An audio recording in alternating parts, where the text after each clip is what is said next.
vamos a dar la segunda parte de Conociendo mi Biblia. Amén. En la primera parte nosotros habíamos visto cómo estaba constituido el Antiguo Testamento por 5 partes, ¿verdad? La primera parte era el Pentateuco, que tiene los 5 libros que se le atribuyen a Moisés, ¿verdad? De ahí la segunda parte son los libros históricos, le siguen los libros poéticos, profetas mayores y profetas menores. En el Pentateuco vimos que está Génesis, Éxodo, Levítico, Números y Deuteronomio, cabal en ese orden. Les comentaba que Génesis que significaba los principios u orígenes y que tenía 50 capítulos. Y yo puse ahí en el video una ilustración de cómo Dios destruyó Sodoma y Gomorra, cómo fue con fuego y azufre, ¿verdad? Ahí donde conocemos aquella historia de la mujer de Lot que voltea a ver atrás y se convierte en sal. Amén. Y pues vemos en Génesis capítulo 19, verso 24, una cristofanía. Cristofanía es la presencia de Cristo en el Antiguo Testamento, porque miramos 2 Jehová, ¿verdad? Luego miramos el Éxodo, que es la liberación del pueblo de Israel, y las leyes dadas por Dios en el desierto, tiene 40 capítulos. Aquí donde Dios le da los 10 mandamientos al pueblo de Israel, ¿va? Y también miramos otra cristofanía en el capítulo 24, donde Jehová manda a Moisés a hablar con Jehová. O sea, Jehová manda a hablar con Jehová. O sea, hay una doble mención de Jehová porque uno era el Padre y el otro era el Hijo, ¿verdad? Si alguien tiene dudas sobre esto, pues voy a dejar el enlace ahí del primer video para que lo puedan ver. De ahí Levítico es la descripción de la ley promulgada por Jehová en el desierto.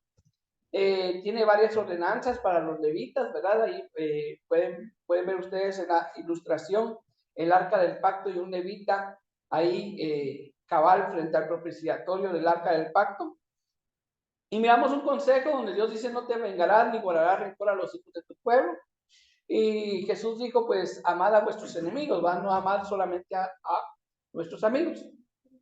De ahí en Números miramos las narraciones de la vida de Israel en el desierto y su continua incredulidad. Aquí yo puse la ilustración donde Dios mandó a hacer la serpiente de bronce en el desierto. Cuando el pueblo de Israel era picado por una serpiente, solamente miraba la serpiente de bronce y sanaba. Ya aclaramos, hay un video también de eso sobre la serpiente de bronce, que el que miraba la serpiente de bronce no sanaba porque la serpiente de bronce fuera milagrosa o porque la hubiese hecho Moisés, sino porque así estaba escrito, ¿verdad? Y era la instrucción que Dios había dejado para ese tiempo, ¿verdad? Entonces lo miramos en Números capítulo 21, verso 8, ahí donde Dios mandó a hacer eso. En Deuteronomio miramos la segunda ley, a la segunda generación de los israelitas nacidos en el desierto. Resulta que los que salieron de Egipto, muy pocos llegaron a la tierra prometida, ¿verdad? Los que llegaron más a la tierra prometida fueron los hijos de estas personas. Entonces ahí Dios da nuevamente una ley, por eso que en Deuteronomio capítulo 5 miramos los 10 mandamientos nuevamente. Y en el 5:4 dice: cara a cara habló Jehová con vosotros. Y aclaramos en ese entonces que cara a cara no significa que hayan visto el rostro de Dios, sino es una forma de decir que Dios hablaba con ellos. Imagínense qué privilegio. Nosotros sabemos que Dios nos habla por medio de la Biblia, por medio de profecías, pero no escuchamos las voces audibles de Dios. Y ese era el privilegio que tenía el pueblo de Dios en ese entonces, ¿verdad? Bueno, y entramos a los libros históricos, ¿verdad? Los libros históricos son 12, como 12 son las tribus de Israel, ¿verdad? El primer libro histórico que usted encuentra es el libro de Josué. Se le atribuye a Josué, usted puede buscar ahí Josué capítulo 1, verso 8, ¿verdad? Puede buscarlo. Y narra la conquista y la repartición de la tierra prometida, ¿sí? Yo como ilustración puse las murallas de Jericó, ¿verdad? Como esas murallas que eran enormemente gruesas cayeron por el sonido de las trompetas. Pero no porque las trompetas tuvieran una unción especial o porque el pueblo de Israel tuviera una unción especial, sino porque cuando ellos hicieron esto, lo hicieron en obediencia a una instrucción que había dado Dios. Y es que cuando nosotros obedecemos las instrucciones que Dios nos da, vienen las bendiciones que Dios tiene preparada para nosotros, ¿verdad? Entonces, yo les preguntaba en ese entonces qué versículo les gustaba más a usted de Josué, Muchos me mencionaban Josué 1:9, mira que te mando que te esfuerces y seas valiente, no temas ni desmayes, que Jehová tu Dios estará contigo a donde quiera que tú vayas.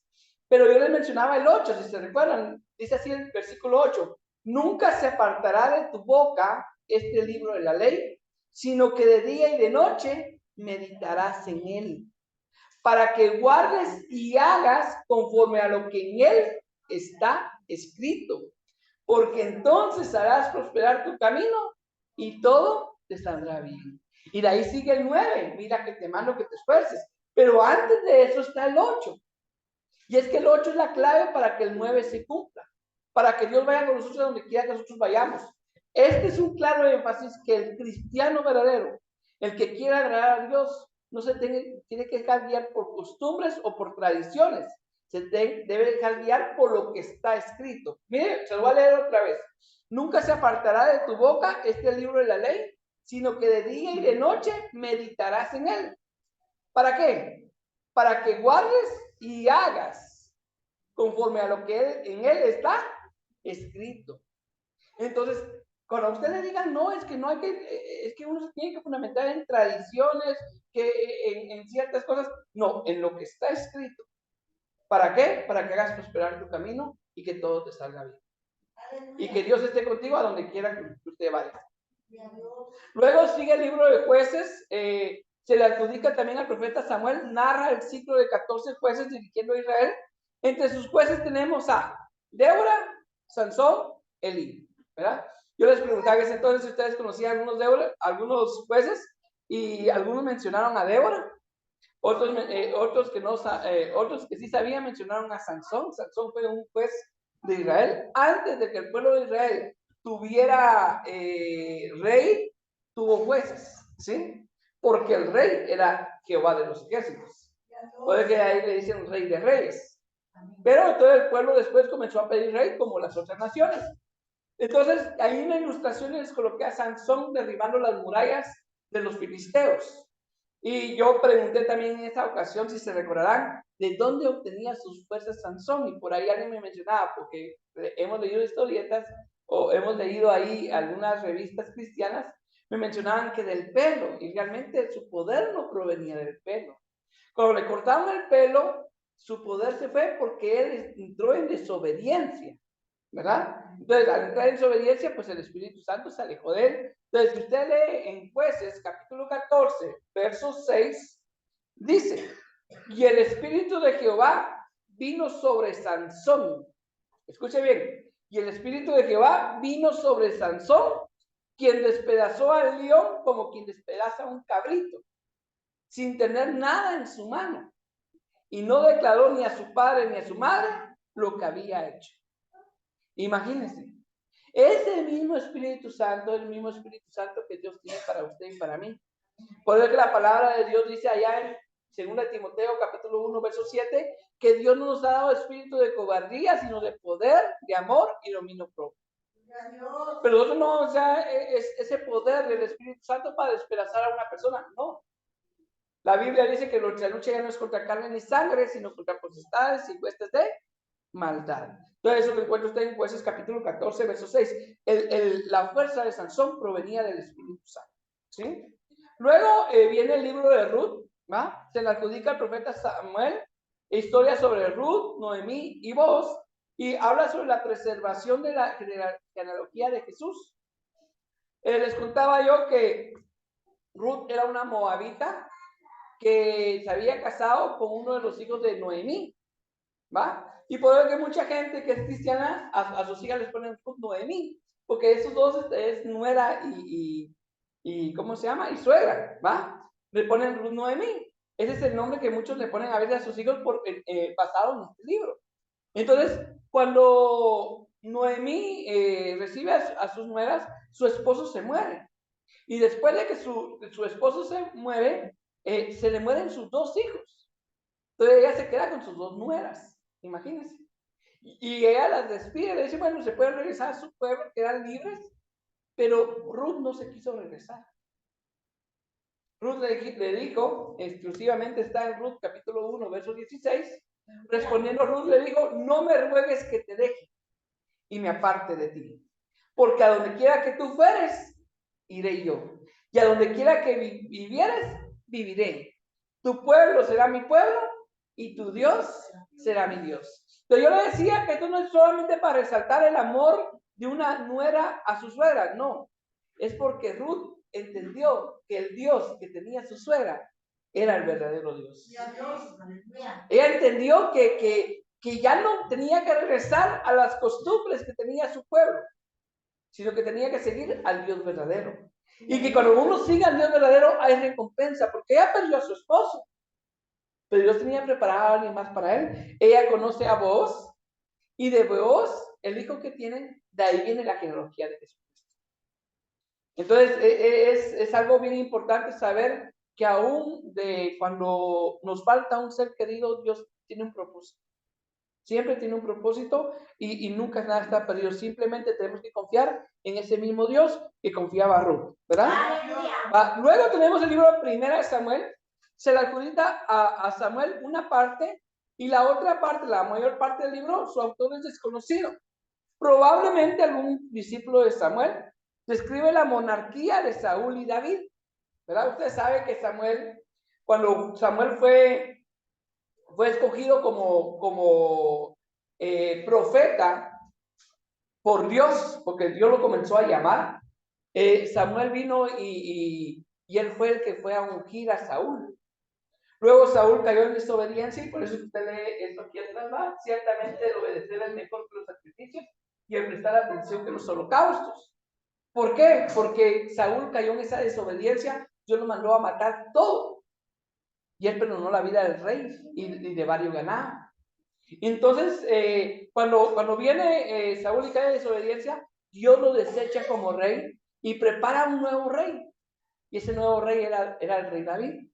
Y viene Saúl y unge al rey David. Prácticamente, perdón, Saúl, es que siempre me equivoco. Samuel unge a David, ¿sí? Entonces Samuel prácticamente fue el profeta que ungió a estos dos varones, de los que habla en Primera de Samuel. Ahí en la ilustración yo les coloqué donde el rey David, no siendo rey aún, sino que siendo un muchacho que le temía a Dios, un muchacho que le quería servir a Dios, se enfrentó a un filisteo que le doblaba la altura. Y con una onda en la mano, le pega una pedrada en la mera frente y lo derriba en el nombre de Jesús. Y esto enseña que no importa cuán grande sea tu adversario, que tan poderoso sea quien te esté amenazando, Dios es más poderoso. Nosotros ya no vamos a luchar, sino que Él va a luchar con nosotros, ¿verdad? Entonces, luego, en 1 Samuel capítulo 2, verso 1, yo puse como versículo que a mí me gustaba la oración de Ana. Y Ana oró y dijo: mi corazón se regocija en Jehová, mi poder se exalta en Jehová, mi boca se ensanchó sobre mis enemigos, por cuanto me alegré en tu salvación, no hay santo como Jehová. ¿Y por qué puse yo ese texto bíblico? Porque hay un canto que dice: no hay santo como el Señor, ¿verdad? De aquí sale, ¿verdad? Entonces, ¿por qué salió esa alabanza de Ana? Porque Ana era estéril y no podía tener hijos, pero ella le hizo una promesa a Dios: si tú me das un hijo, yo te lo dedicaré a ti. Entonces, si usted le ha hecho la promesa de dedicarle sus hijos a Dios, no duden, no desfallezca en cumplirlo, cúmplalo, ¿verdad? Aunque cueste, porque muchas veces, ya cuando los hijos van creciendo, pues a veces ya no quieren, pero en el nombre de Jesús, tráigaselo, ¿verdad? De ahí tenemos el libro de 2 Samuel, el autor es desconocido, narra el reinado de David. Él trasladó el traslado del arca de Dios nuevamente a Jerusalén. Resulta que los filisteos lo habían tomado, ¿verdad? Pero David lo recupera y resulta que cuando David trae el arca a Jerusalén, venía delante del arca saltando y alabando a Dios, danzando. Yo no sé si usted ha visto alguna vez, usted sabe que existen reyes hoy en día. Hace poco murió la reina Isabel. No sé si ustedes supieron esa noticia, pero un rey se comporta muy así, muy solemne, ¿verdad? Muy difícil que usted mire a un rey hacer algo indebido, ¿verdad? O sea, en el sentido de emocionarse mucho o algo. Entonces, desde ese tiempo, un rey se tomaba como alguien muy serio, Pero el rey David venía contento, venía saltando y alabando a Dios.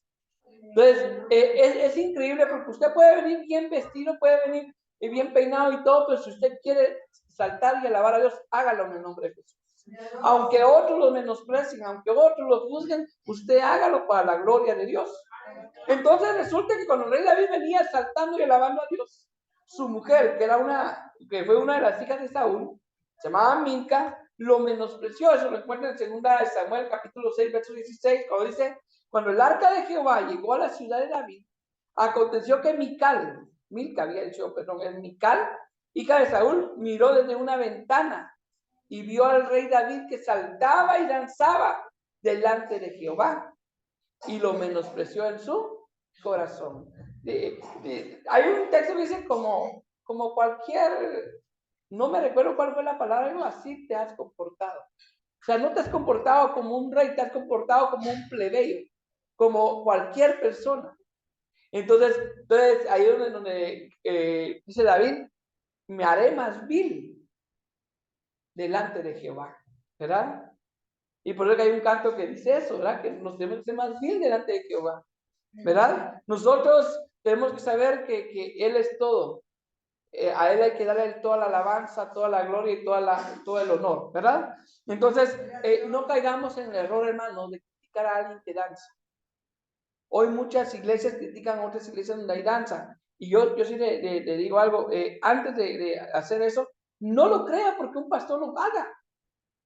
O porque un pastor lo predique, no lo crea. Mejor lea la Biblia y mire si realmente es así. Porque si ustedes se recordarán cuando los israelitas pasaron el Mar Rojo, ¿qué fue lo que hizo primero María? Sacó su pandero y se puso a danzar. Y fue algo que salió de su corazón. Como cuando usted aplaude y sale de su corazón. ¿Verdad? Entonces, no caigamos en ese error. Si usted no quiere danzar, no hace, pero no caigamos en ese error de juzgar a otros que lo hacen. Luego, miramos en Primera de Reyes, su autor es desconocido, dice: narra el reinado de Salomón y construcción del templo. La división del reino de Israel en reino de Judá y reino de Israel. El ministerio de Elías y el llamamiento de Eliseo. Por ahí me decía una persona que a él le estaban diciendo: ¿y por qué las iglesias evangélicas no se unen? Pues porque están todas separadas, que es algo de que atacan a las iglesias evangélicas. Entonces yo le quiero decir algo, hermano, desde antigüedades. Por ejemplo, ahorita mira usted acá que una división en el reino de Israel.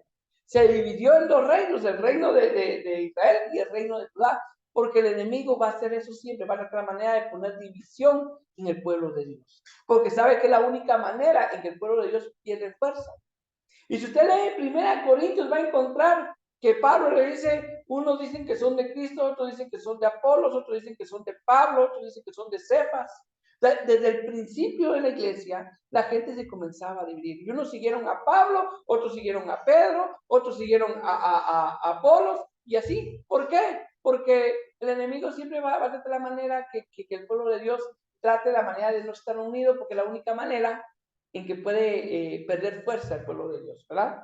Entonces, ahí miramos, en el ministerio de Elías, miramos cómo Elías confronta a los profetas de Baal, ¿sí? Yo creo que eran como 300 o 500 profetas de Baal, y él los reta a que hagan un altar y que le pidan a Baal que caiga fuego del cielo.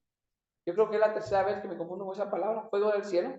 Y resulta que ellos se desgarraban la piel y todo, y nunca cayó fuego del cielo. Y él, tan atrevido que era, imagínense, que él echó agua al altar que él había hecho. Lo llenó de agua. Y le dijo: ahora Jehová demuestra que tú eres Dios. Y cae una columna de fuego. Entonces, Jesús dijo en una ocasión: y cosas mayores harán ustedes. Porque Jesucristo decía: si tuvieras fe como un granito de mostaza, te dirías a este monte: muévete de aquí y échate para allá, y lo haría. Pero nosotros ya no tenemos que hacer por vanagloria, no tenemos que hacer porque queramos. Van a haber situaciones donde usted va a tener que activar su fe. Cuando el doctor le diga: esta enfermedad es incurable, tiene que activar su fe. Cuando alguien le diga: mira, es que tú nunca vas a cambiar, tiene que activar su fe y creer que el Dios de lo imposible va a ser posible lo que para el hombre es imposible. ¿Verdad? Dáselo fuerte al Señor. Amén.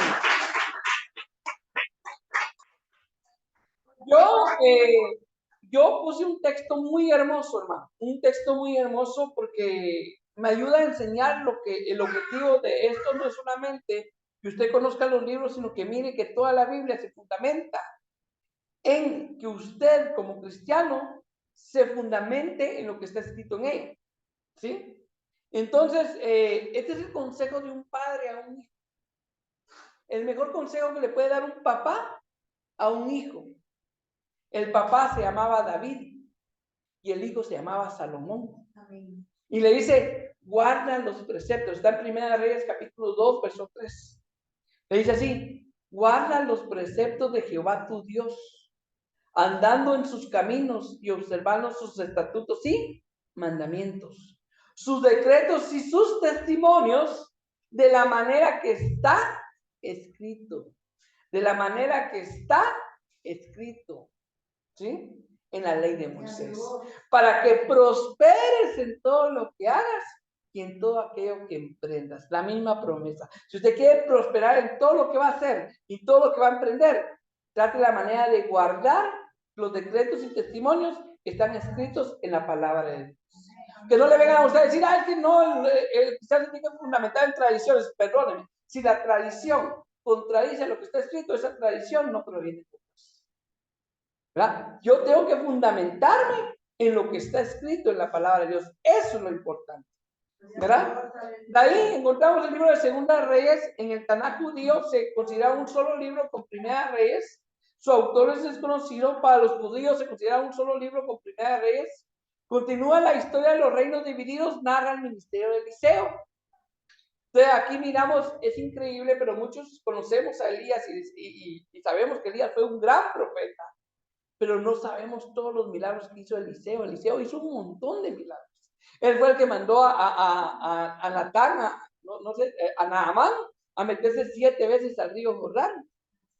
Él tenía una revelación de parte de Dios increíble y fue un profeta también muy importante en los reinos de Israel. Ahí yo puse una ilustración de un rey que mandó a destruir todas las imágenes, a cortar los símbolos de acera, también mandó a destruir los altares en los lugares altos y mandó a destruir la serpiente de bronce que había mandado a hacer Dios. Imagínense. Yo me imagino que en ese tiempo los sacerdotes le habrán dicho, tú eres rey, pero tú no conoces a Dios. ¿Cómo vas a destruir lo que Dios mandó a hacer? Imagínense que usted mire a alguien adorando la Biblia. Usted le dice, disculpe, pero este libro no lo tiene que adorar. Lo tiene que leer y poner en práctica. Adorar no. La adoración es solamente hacia Dios. O hacer como hizo Pedro. Cuando Pedro fue con Cornelio a hablarle, dice que salió el hombre, Cornelio, y se postró a los pies de Pedro. ¿Pero qué hizo Pedro? Lo levantó y le dijo, mira, no lo hagas. Porque yo soy hombre igual que tú, pero un verdadero siervo de Dios no va a dejar que se le postre. Un verdadero siervo de Dios va a mandar a destruir todo aquello que esté desviando el corazón de los hijos de Dios. Entonces, él lo destruyó. ¿Y por qué lo destruyó? Porque le quemaban incienso los hijos de Israel. Por ahí dicen que solo es una vela. Discúlpenme, pero usted no tiene que ponerle velas a nada. Puede ser su abuelito que ya esté muerto y mire que aquí y ya me meto con sentimientos. O sea, cuando se va a un ser querido es bien difícil. Miren, el enemigo es tan astuto que se aprovecha de esos sentimientos de la gente. Hay gente que hasta mira a sus seres queridos. ¿Por qué? Porque el enemigo sabe que de esa manera los puede confundir. Y por eso es importante conocer la palabra de Dios para que usted sepa que nadie que está allá puede venir para acá. A usted no lo puede visitar nadie que ya murió. Si a alguien se le presenta, es un espíritu engañoso que quiere confundir. Entonces, por eso es importante conocer la palabra de Dios. Entonces, Ezequías, dice la palabra de Dios, está en Segunda Reyes, capítulo 18, dice que él hizo lo recto delante de los ojos de Dios. que ni antes ni después de él hubo otro rey como él entre los reyes de Judá. ¿Por qué? Por eso que yo resalté ese versículo. ¿Por qué? Está en el verso 6, 18:6. Segunda Reyes 18:6. ¿Por qué fue esto? ¿Por qué fue el rey que hizo lo recto delante de los ojos de Dios? Porque siguió a Jehová y no se apartó de él, sino que guardó los mandamientos que Jehová prescribió a Moisés. Prescribió a Moisés. Se dejó guiar por lo que estaba escrito. No se dejó guiar por lo tradicional. Él no dijo, esa es la serpiente que Dios mandó a hacer Dios, sí. Bueno, quemamos el incienso también. No. Cuando algo está mal, es necesario corregirlo. Y es necesario enseñarle al pueblo que lo que se está haciendo no está correcto, por muy espiritual que se mire. Porque yo me imagino que la gente, cuando le quemaba incienso, algunos se sentían la presencia de Dios, pero lo que estaban haciendo estaba contrario a lo que estaba escrito. Entonces, es bien importante que nosotros conozcamos lo que está escrito. Luego miramos el primer libro de Crónicas. Se le atribuye al sacerdote Esdras, es considerado un suplemento de Primera y Segunda de Samuel y Reyes, y se considera un solo libro con Segunda de Crónicas. Narra casi con exclusividad la vida e historia del reino de David. Aquí encuentra unas historias paralelas a Primera de Samuel. Entre eso, usted va a encontrar una historia donde están trasladando el arca de Jehová, y el arca de Jehová había una instrucción de cómo trasladarla. Fíjense que los levitas tenían que llevársela en hombros, porque tenía así como que 2 varas para que se la llevaran en hombros. Los levitas, no cualquiera, los levitas. Pero ellos lo venían acarreando con unos bueyes, los bueyes en una carreta. Entonces los bueyes venían jalando la carreta, y resulta que cuando pasaban por un camino que estaba así, tipo los de San Pedro y Apuc, ¿verdad? Se le vino por un lado, y un hombre llamado Usa, imagínense, él no quiso hacer nada malo. Él metió la mano para que no se cayera el arca. Fíjese. Y ahí viene qué pasó con él. Murió. ¿Qué enseña esto? Que hay que respetar ¿cómo se llama? El orden que Dios da. Imagínense, por ejemplo, yo no puedo venir y decir voy a tomar del diezmo. No, no. Y ahí es donde vienen muertes espirituales. ¿Entienden? Entonces tenemos que tener cuidado. Por ejemplo, si usted sabe que por el momento no le han dado privilegio, espere la oportunidad que le den el privilegio, ¿verdad? Espere la oportunidad y Dios le va a dar esa oportunidad si usted de todo corazón lo quiere hacer. Entonces hay cosas que hay un orden para hacer, ¿verdad? Pero es increíble porque yo le pongo después a usted un texto que está en Primera de Crónicas, capítulo 13, verso 14. Resulta que cuando el rey David vio eso, vio que ese muchacho murió, el rey David le dio miedo y llevarse el arca para Jerusalén. Dijo, me va a matar a mí. Y ahí viene que hizo el rey David, la mandó a guardar en la casa de un hombre llamado Obed-Edom. Fíjense, ahí la tuvo por 3 meses. Y ahí viene qué pasó. Porque Obed-Edom no la tocó, pero estaba en su casa, dice en el 14. Y el arca de Dios estuvo con la familia de Obed-Edom en su casa 3 meses, y bendijo Jehová la casa de Obed-Edom y todo lo que tenía. Oh, Obed sabía que estaba el arca, pero no la tocaba, pero estaba en su casa. Entonces, el arca, ¿sabe qué significaba? La presencia de Dios. Aquí en este lugar está la presencia de Dios, pero llevemos esa presencia hacia nuestros hogares y todo va a prosperar. Lleves esa presencia hacia su trabajo y todo va a salir bien, ¿verdad? Entonces usted trate la manera de estar en oración, de estar en comunión con Dios, para que la presencia de Dios vaya con usted a donde quiera que usted vaya y todo va a salir bien, ¿verdad? Entonces hay que tenerle respeto a la presencia de Dios, pero no hay que huirle la presencia de Dios.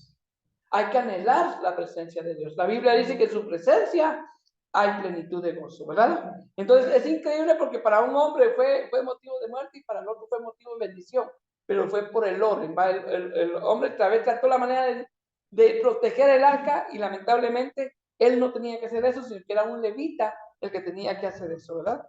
Luego miramos en Segunda de Crónicas, también se le atribuye al sacerdote Esdras, narra el reinado de Salomón, la vida oscura del reinado de Judá, de Roboam a Sedequías. Existen pasajes únicamente narrados en este libro que amplían la narración de Samuel y Reyes. O sea que este libro es como una ampliación. Miren, Primera de Crónicas es como que el resumen de todos los libros anteriores. Y Segunda de Crónicas tiene historias que solamente en ese libro están escritas. Y por eso es importante escudriñarlo. Ahí yo le puse una ilustración del rey Salomón, si ustedes se recordarán, cuando dos mujeres estaban peleando por un hijo, porque a una mujer se le había muerto su hijo. Entonces, esta le robó el hijo a la otra. Entonces, Salomón, con la sabiduría que Dios le había dado, él dijo, bueno, partamos el niño en dos. Así le damos la mitad a cada uno. Y él vio la reacción de cada uno. Entonces, la mujer, que no era su hijo, dijo, bueno, porque no le interesaba, no era su hijo. Y la que realmente era su hijo prefería perderlo. Digo, no, déselo a ella, pero no lo partan en dos. Y ahí vio él el amor de una verdadera madre. Y logró distinguir, pero eso fue porque Dios le dio, ahorita es fácil decirlo, ¿va? Pero en ese momento Dios le dio esa sabiduría a Salomón. Y eso lo encontramos en 2 Crónicas 1:10, donde viene Salomón después de que Dios le dice, ¿qué quieres que yo te dé? Salomón, en lugar de pedir riquezas, bienes, gloria, viene y pide sabiduría. Le dice, dame ahora sabiduría y ciencia para presentarme delante de este pueblo, porque ¿quién podrá gobernar a este tu pueblo tan grande? Cada vez que Dios le delega a usted una autoridad, pídale a Dios sabiduría. Cuando usted tenga un hijo, dígale, Señor, dame sabiduría para poder criar a mi hijo. Cuando usted tenga un nuevo trabajo, dígale, Señor, dame sabiduría para poder conducirme en este trabajo. Que este trabajo no va a ser motivo para que me aleje de ti, sino que sea motivo para que me acerque más a ti. ¿Verdad? Se lo está diciendo a alguien que no es perfecto, que también le debe de pedir la misma sabiduría a Dios. Y que Dios me dé ese espíritu de poder, de amor y dominio propio para poder dominar todo lo malo que haya en nosotros. ¿Verdad? Ahí sigue el libro de Esdras. Se le atribuye al sacerdote Esdras, narra el regreso del pueblo de Israel del exilio babilónico, la construcción, perdón, ahí lo escribí mal, del templo de Zorobabel y la reactivación de las normas de la ley. Resulta que el pueblo de Israel había sido llevado cautivo a Babilonia. Y después, cuando Dios los libera del cautiverio de Babilonia, Esdras viene y lo primero que él se pone a pensar es en, hagamos la casa de Dios. Él se puso primero a pensar en eso, y ahí mira usted una ilustración donde están construyendo el templo, y luego de eso yo les pongo un texto bíblico que está en Esdras capítulo 7, verso 10, donde dice esto. Miren lo que Esdras puso en su corazón. Miren, porque Esdras había preparado su corazón para inquirir la ley de Jehová y para cumplirla, no solamente para estudiarla, sino para cumplirla y para enseñar en Israel sus estatutos y decretos. Imagínense, inquirir para la ley de Jehová, para cumplirla y para enseñar, ¿verdad? Entonces, es parte de lo que uno tiene que hacer. Es difícil cumplir la palabra de Dios porque en algo vamos a fallar. Pero hay que pedirle a Dios que Él en su gran misericordia nos ayude a seguir adelante y a perfeccionarnos cada día más y más. Y hay que enseñar lo que Dios nos ha dado, ¿verdad? Por eso que yo me paro en este lugar, no porque yo quiera decir, que vamos a ver, hermano, sino que para dar lo que Dios me ha dado, ¿verdad? Ese es mi objetivo. Ahí sigue el libro de Nehemías, ya solo 2 libros y terminamos, hermanos. Nehemías es considerado uno con Esdras. Narra de cómo Dios llamó a Nehemías a reconstruir los muros de Jerusalén. Recuérdense que Esdras construyó el templo y Nehemías construye los muros. Y dice, construir los muros de Jerusalén y sobre la restauración de ciertas ordenanzas y leyes mosaicas. O sea, restauró no solamente lo físico, sino que también lo espiritual. Enumera grandes principios de administración. Ahí mira usted en la foto donde están construyendo los muros, miran que la mayoría están armados. ¿Ahí vienen por qué? porque para construir los muros tenían que salir a las orillas de la ciudad y el enemigo podía llegar en cualquier rato a atacarnos. Entonces, miren lo que dice en Nehemías capítulo 4, verso 17. Los que edificaban en el muro, los que acarreaban y los que cargaban, con una mano trabajaban en la obra y con la otra tenían la espada. Imagínense. O sea, trabajando, pero con la espada en la mano por si las moscas, ¿verdad? Por si acaso se me presenta un filisteo. Y así tenemos que estar nosotros, hermanos. Si usted está trabajando para Dios, usted tiene que tener la espada en la mano, que es la palabra de Dios, y saber utilizarla. Así como cuando Jesucristo fue tentado y le dijo 3 veces al enemigo, escrito está, escrito está, escrito está. Se defendió del enemigo. Entonces ya es necesario que nosotros no solo estemos con el escudo de la fe defendiéndonos, sino que también saquemos la espada para poder atacar, ¿verdad? Y terminamos con el libro de Esther, ¿sí? Su autor es desconocido. Habla sobre cómo Dios protege a su pueblo de un holocausto en manos de los asirios y los libra por mano de Mardoqueo y Esther. Curiosamente, el libro nunca menciona el nombre de Dios. Imagínense. El único libro en toda la Biblia donde no se menciona el nombre de Dios es el libro de Esther. Pero habla del pueblo de Dios, de los judíos, y todos sabemos que el Dios de los judíos es Jehová de los ejércitos. Entonces, ahí les puse una ilustración de cómo Esther entra al patio del trono del rey. Y fíjense que alguien que entraba a ese patio sin el permiso del rey era ejecutado. Lo mataban en un instante. Entonces, Esther prácticamente arriesgó su vida por su pueblo, por amor a su pueblo. Porque ella había entendido, porque ella llegó a ser reina y había entendido que con algún propósito Dios la puso ahí. Cuando Dios te exalte, cuando Dios te ponga en un buen lugar, es porque Dios tiene algún propósito y debemos de cumplir ese propósito. Entonces, cuando ella entró, la única manera en que ella no fuera ejecutada era que el rey le pusiera el báculo. Y por eso en la ilustración usted mira cómo ella toca el báculo. Y al tocar el báculo, su vida es perdonada. Pero Mardoqueo le dijo algo interesante, eso está en Esther capítulo 4, verso 14. Él le dice Mardoqueo a Esther, porque Esther ya era reina, y le dice Mardoqueo, porque él estaba aconsejando que hablara por el pueblo judío, porque el pueblo judío lo iban a matar. ¿Va? Entonces le dice Mardoqueo a Esther, porque si callas absolutamente en este tiempo, respiro y liberación vendrán de alguna otra parte para los judíos. Porque nosotros no debemos creer que somos indispensables, porque Dios puede levantar a otros si nosotros no queremos. ¿Verdad? Y sigue diciendo, mas tú y la casa de tu padre pereceréis. Y quién sabe si para esta hora has llegado al reino. Y quién sabe por qué razón Dios te ha llevado ahí donde estás.